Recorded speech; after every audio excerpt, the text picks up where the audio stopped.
Hello everyone. మార్నింగ్‌కి 4కి నిద్రలేచి నిన్న అదే వసంత పంచమి కదా! అలా అని చెప్పైతే అమ్మవారికైతే పూజించుకున్నానండి. 4 నుంచి అస్సలు మళ్ళీ ఊరు వెళ్ళేంత వరకు అయితే ఖాళీ లేదు.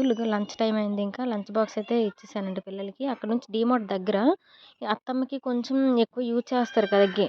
ఇలా సోప్స్ అట్లాంటివి ఉంటాయి కదా! అలా అని చెప్పైతే వెళ్ళాను. అత్తమ్మ గురించని తీసుకెళ్దామని చెప్పి.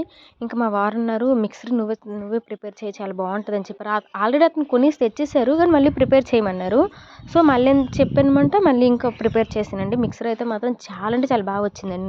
నిజంగా చెప్తున్నాను. చాలా బాగా వచ్చింది. ఎప్పుడు చేసినా బాగానే వస్తదిలెండి. ఎందుకంటే నాకు అలవాటయిపోయింది అది చేయడం.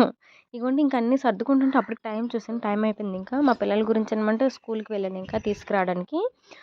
వాళ్ళు తీసుకొచ్చాక నేను ఇవన్నీ బ్యాగులనేది సర్దేసుకున్నానండి.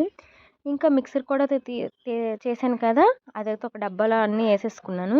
ఇంకా మా అమ్మ వాళ్ళకైతే కొంచెమే తీసుకెళ్ళాను. ఇక్కడ పిన్ని వాళ్ళకును, మా అత్తమ్మ వాళ్ళకనేసి అది. ఇదైతే మా అమ్మ వాళ్ళు ఒక్కలే కదా అక్కడ. అలా అని చెప్పైతే వాళ్ళకిది.